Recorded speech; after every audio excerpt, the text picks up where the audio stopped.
कर्क लगन वालों के लिए अभी हम बात कर रहे हैं अगस्त के गोचर की। और ये चार्ट आपका आपके सामने है। इसमें जो ग्रहों का गोचर आपको दिख रहा है कुछ इसी तरीके से आपको अगस्त का गोचर दिखेगा जब भी आप अपने लगन पर गोचर को अप्लाई करेंगे।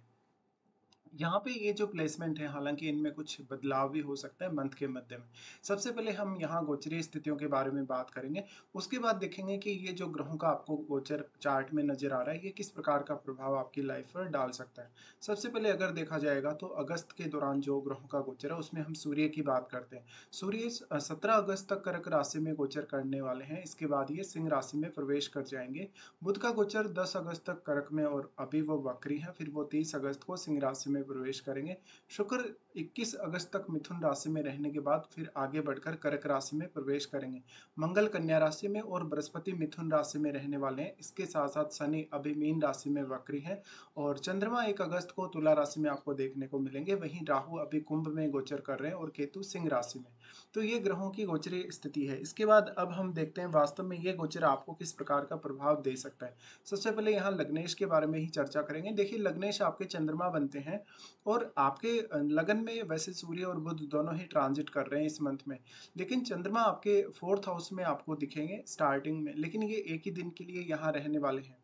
तो शुरुआत में आपका लगभग 1-2 दिन के लिए पारिवारिक मामलों पर ज़्यादा फोकस रह सकता है। परिवार को लेकर कोई आपका बड़ा काम बन सकता है। साथ में कोई प्रॉपर्टी वगैरह का आप लेन देन कर रहे हैं या घर के मामले में कोई अन्य आपका कोई महत्वपूर्ण काम हो तो वहाँ भी आप फोकस कर सकते हैं। अब क्योंकि चंद्रमा लग्नेश है और चंद्रमा लग्नेश होकर जब भी इस तरीके से फोर्थ हाउस में आ रहे हैं तो यहाँ परिवार के साथ आप ज़्यादा से ज़्यादा समय बिताने को देखेंगे और परिवार के साथ आपके जो रिश्ते हैं वो भी काफ़ी मजबूत होंगे। चंद्रमा फिर यहाँ पंचम में प्रवेश करेंगे। पंचम में चंद्रमा का प्रवेश करना ये संतान पक्ष की तरफ बहुत ज़्यादा आपको आकर्षित करेगा। यहाँ आप काफ़ी इमोशनल होंगे और आपको थोड़ा निर्णय लेने में परेशानी होगी क्योंकि चंद्रमा यहाँ नीच की स्थिति में आ जाएंगे। इसके साथ साथ थोड़ा कन्फ्यूजन भी रह सकता है। लेकिन आपके चार्ट में पंचम भाव में कोई भी ग्रह बैठा है तो उस ग्रह को आप जरूर देखिए। साथ में पंचम भाव पर किसी अन्य ग्रह का प्रभाव है तो वो भी आपको देखना चाहिए। पंचम में चंद्रमा आ रहे हैं और अगर आप लॉटरी या सट्टा की तरफ अगर आकर्षित होते हैं तो आपको नुकसान हो सकता है। चंद्रमा यहाँ से कहीं न कहीं आपकी जो भावनाएँ हैं, उनको बहुत ज़्यादा बढ़ाने वाले होंगे या आपको काफ़ी इमोशनल बनाने वाले होंगे। तो यहाँ मानसिक तौर पे भी खुद पर नियंत्रण रखना आपको उतना ही ज़्यादा ज़रूरी हो जाएगा। फिर चंद्रमा प्रवेश कर रहे हैं छठे घर में। छठे घर में प्रवेश कर रहे हैं तो ये इनका जो प्रवेश होगा लगभग 6-7 तारीख के आसपास होगा। इस दौरान आपको थोड़ी ज़्यादा मेहनत करनी पड़ेगी अपने कार्य क्षेत्र को लेके। ऐसे में आपके ऊपर बहुत ज़्यादा ज़िम्मेदारियाँ हो सकती हैं। वर्क प्लेस पे आप बहुत ज़्यादा कंफर्टेबल ना हो, ऐसा हो सकता है। और फिर चंद्रमा का यहाँ से फिर से राशि परिवर्तन होके चंद्रमा सप्तम भाव में आ जाएँ। सप्तम भाव में चंद्रमा का आना ये बहुत ज़्यादा अच्छा रहेगा आपके नेम फेम के हिसाब से, आपकी सामाजिक प्रतिष्ठा के हिसाब से या लोगों के साथ अगर आपको डीलिंग करना है तो भी। उसके बाद हम देखते हैं सूर्य को। सूर्य आपके दूसरे घर के स्वामी हैं और सूर्य आ रहे हैं आपके लगन में। फिलहाल इस मंथ में क्योंकि सूर्य लगन में ही आ रहे हैं, तो लगन में सूर्य का आना कहीं न कहीं हम काफ़ी अच्छा मानेंगे। लगन में आकर वो एक अच्छी एनर्जी प्रोवाइड कर रहे हैं। अच्छी एनर्जी आपको प्रोवाइड कर रहे हैं तो देखिए सूर्य आपका कॉन्फिडेंस बढ़ाने वाले हैं। सूर्य की वजह से आप कहीं न कहीं अब अपने सेकंड हाउस से जुड़े हुए कार्यों और स्वयं पर ज़्यादा से ज़्यादा ध्यान दे पाएँगे और काफ़ी एनर्जेटिक महसूस करेंगे। तो यहाँ पे आपका लगन काफ़ी ज़्यादा मजबूत बनेगा सूर्य के यहाँ होने से और इनके साथ बुध भी रहेंगे। ऐसी कंडीशन में देखिए सूर्य जब लगन में हो तो ये सोशल रूप से आपका नेटवर्क में विस्तार देगा। साथ-साथ में ये आपको काफ़ी ज़्यादा मोटिवेशन भी देगा। तो सूर्य करियर के लिए बहुत बेहतरीन स्थिति को दर्शा रहे हैं। फिर यहाँ लगभग सूर्य का जो गोचर है 17 अगस्त तक रहेगा। 17 अगस्त के बाद ये आपके दूसरे भाव में प्रवेश कर जाएँगे जहाँ वो अपने ही घर में जा रहे हैं। देखिए वैसे तो हम अपने घर में इनको काफ़ी स्ट्रॉन्ग मानेंगे लेकिन यहाँ केतु का गोचर है। इसलिए फैमिली के साथ थोड़ा-सा वाद-विवाद होना संभावित है और फैमिली को लेके आपकी अपेक्षाएँ भी काफ़ी तेज़ी से बढ़ेंगी। ऐसे में हो सकता है कि आप अपनी फैमिली को काफ़ी ज़्यादा डोमिनेट करने को देख रहे हैं। आपकी फैमिली के साथ आपके रिश्ते बिगड़ सकते हैं। साथ-साथ में आर्थिक रूप से कोई महत्वपूर्ण फैसला आप लेने वाले हो सकते हैं।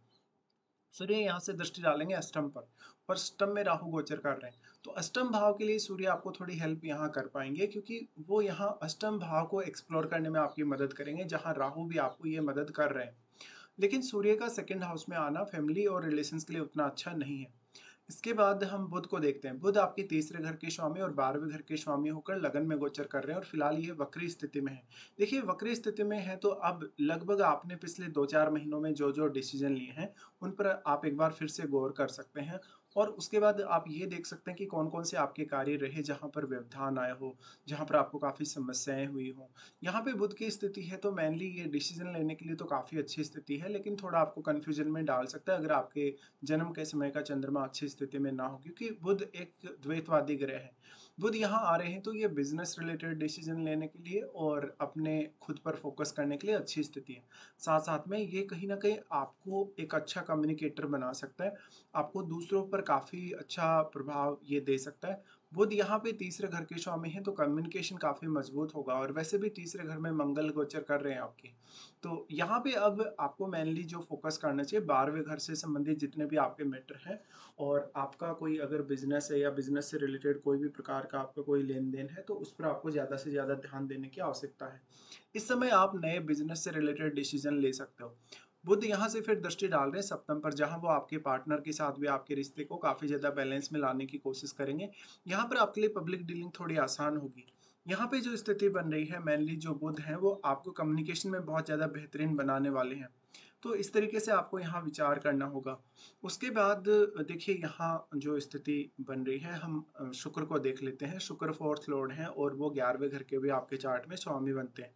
देखिए शुक्र की इस स्थिति की वजह से शुक्र जो गोचर कर रहे हैं 12वें घर में गोचर कर रहे हैं, तो ये मंथ आपके लिए कुछ खर्चों को बढ़ाने वाला होगा। ये खर्चे आपके घरेलू मामलों को लेकर, आपके कोई भी प्रकार की जो भौतिक सुख सुविधाएँ हैं उनको लेकर, या आपकी कोई भी चाहत है कोई भी वस्तु खरीदने के लिए, कोई लग्ज़री आइटम वगैरह खरीदने के लिए। साथ-साथ में ये थोड़ा मैरिड लाइफ़ के लिए अच्छा नहीं माना जाएगा। अगर आपका कोई फ़ॉरेन कनेक्शन है जहाँ से आपको इनकम प्राप्त हो रही है या आप फ़ॉरेन में ही ऑलरेडी सेटल हैं, तो ये आपको थोड़ा सहायता यहाँ मिल जाएगा। शुक्र 4th लॉर्ड होकर 12th में जा रहे हैं, तो ये आपको अपने घर से दूर या अपने जन्म स्थल से दूर बहुत ज़्यादा भौतिक सुख-सुविधाएँ प्रदान कर सकते हैं। शुक्र यहाँ 11वें घर के भी लॉर्ड हैं, तो 11वें घर के लॉर्ड होने की वजह से फ़ॉरेन से इनकम होने या 12वें भाव से जुड़ी हुई एक्टिविटीज़ से इनकम होने की संभावना बढ़ जाएगी। शुक्र फिर यहाँ एस्पेक्ट कर रहे हैं आपके छठे घर को। छठे घर को एस्पेक्ट कर रहे हैं, लेकिन वो छठे घर के स्वामी के साथ ही यहाँ बैठे हैं। तो ऐसे में वैवाहिक जीवन को लेकर ये स्थिति उतनी अच्छी नहीं है कहीं न कहीं, क्योंकि यहाँ गुरु साथ आ गए शुक्र के। गुरु साथ आ गए तो वैवाहिक रूप से आपकी जो जीवन में रुचि है वो थोड़ी कम हो जाएगी और करियर की तरफ आपका थोड़ा ज़्यादा रुझान रहेगा। यहाँ पे फिर गुरु का दृष्टि है 6th पे। 6th पे गुरु का और शुक्र का दोनों का ही दृष्टि आ रहा है, तो आपको कार्यस्थल पर कुछ बड़ी ज़िम्मेदारियाँ मिल सकती हैं, जहाँ पर आपको कुछ एक्स्ट्रा रिस्पॉन्सिबिलिटी की तरह आगे बढ़ना पड़ सकता है। साथ-साथ में ये थोड़े आपके हार्ड वर्क बढ़ाने वाला होगा। हालाँकि गुरु की अपने ही घर पे दृष्टि होने से यहाँ आपको गुरु काफ़ी ज़्यादा सहायता कर सकते हैं। तो ये मंथ अगर देखा जाए इनकम के मामले में और आपके खर्चों के मामले में थोड़ा-सा यहाँ आपको बैलेंस बनाना पड़ेगा।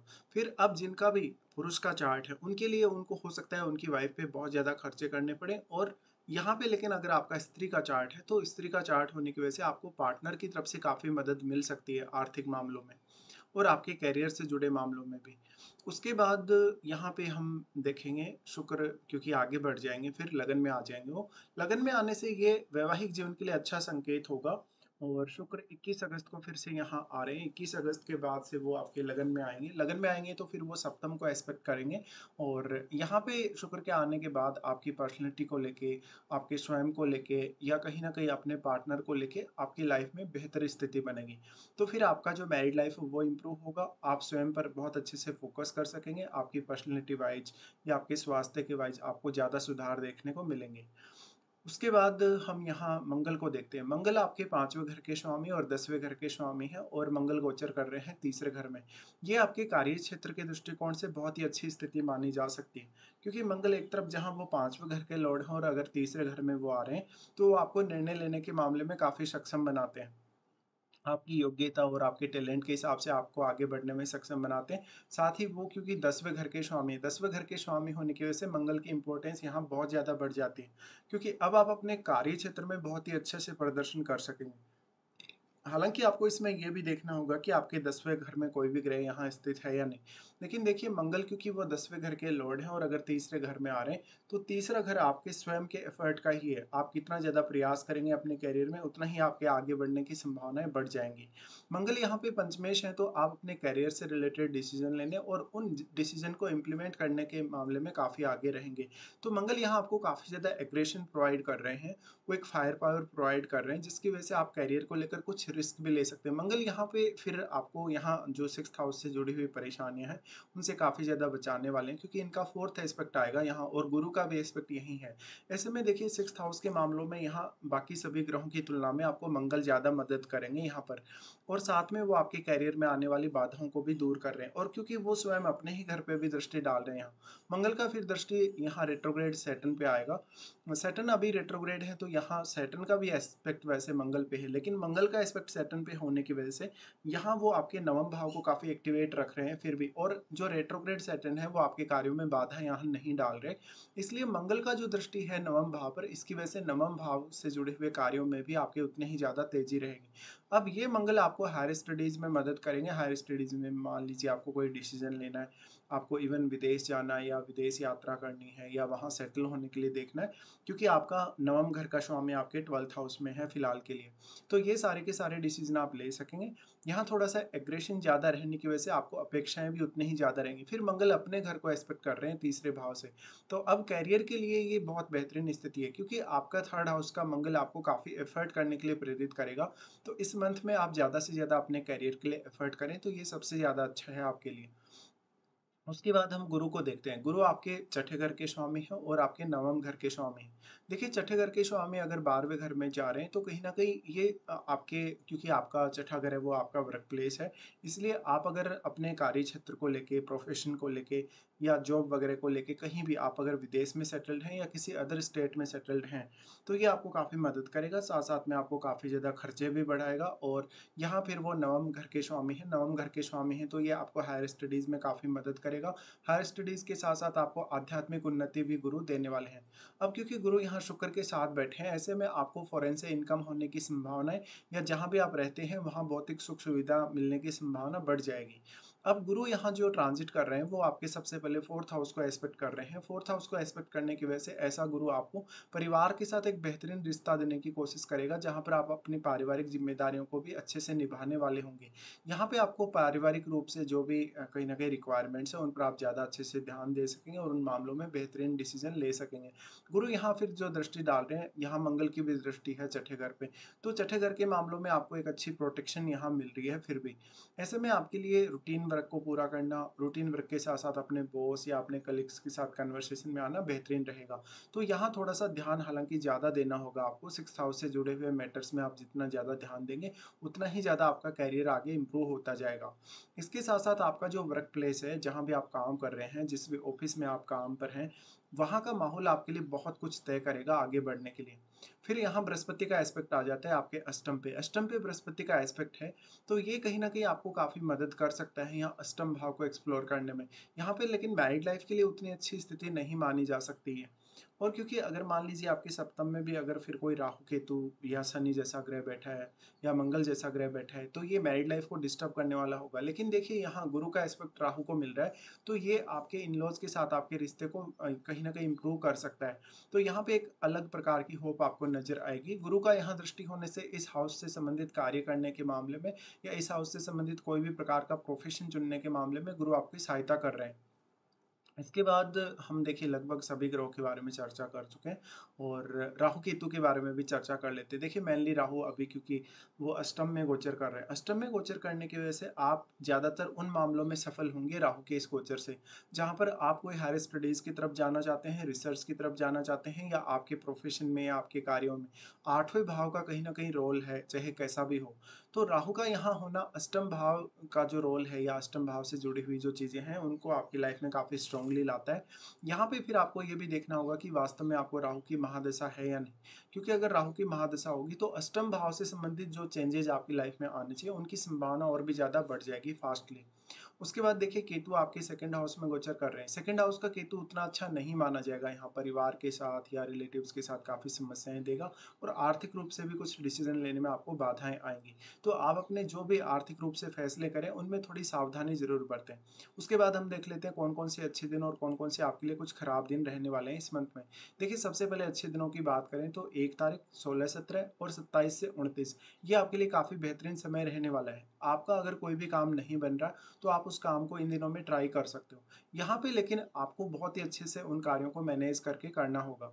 उसके बाद हम कुछ खराब दिनों के बारे में बात कर लेते हैं। खराब दिनों के बारे में देखें तो चंद्रमा का गोचर जब सबसे पहले धनु राशि में होगा, तो 5 और 6 को ये स्थिति बनेगी। इस दौरान आपका रूटीन वर्क जितना अच्छा होगा, उतना ही ज़्यादा आप अपने प्रोफ़ेशन वाइज़ या अपने डेली रूटीन वाइज़ अच्छा काम कर सकेंगे। यहाँ पे 5 और 6 को थोड़ा स्ट्रेस ज़्यादा क्रिएट होगा। यहाँ पर कुछ संभावनाएँ भी आपको ज़्यादा नज़र आएँगी अपने रूटीन वाइज़ अपने करियर में आगे बढ़ने के लिए। लेकिन ऐसा चंद्रमा आपसे काफ़ी मेहनत करवाएगा, और चंद्रमा क्योंकि काफ़ी सॉफ्ट प्लैनेट है, तो यहाँ पे आपको हार्ड वर्क बहुत ज़्यादा करना होगा और अपने रूटीन के हिसाब से काम करना होगा। तो यहाँ कुछ हद तक आपके कार्य को लेके आपके ऊपर बाध्यताएँ हो सकती हैं। चंद्रमा यहाँ फिर जब अष्टम में गोचर करेंगे 10 और 11 का, तो यहाँ आपको आर्थिक रूप से कुछ वो लाभ दे सकते हैं, लेकिन ये स्ट्रेसफुल समय रहेगा आपके लिए, और काफ़ी सारी संभावनाएँ हालाँकि आर्थिक लाभ को लेके रहेंगी, लेकिन उसके लिए उतना ही ज़्यादा आपको प्रयास की भी आवश्यकता है। फिर चंद्रमा जब 12वें घर में गोचर करेंगे 18 और 19 को, ये दौरान देखिए आप आध्यात्म की तरफ काफ़ी तेज़ी से मुड़ने वाले होंगे। इस दौरान आपके कुछ गलत डिसीज़न भी हो सकते हैं, आपके कुछ बहुत ज़्यादा बड़े खर्चे भी हो सकते हैं, जो खर्चे अभी तक आपके पेंडिंग हैं, उनके भी होने की संभावना बनेगी। तो 18 और 19 को विशेष तौर पे अपनी सेहत के लिए और अपने खर्चों के लिए सावधान रहें। तो ये कुछ आपके लिए खराब दिन है। फिलहाल हम यहाँ पूरा डिस्कशन कर चुके हैं। फिलहाल आपको वीडियो देखने के लिए धन्यवाद।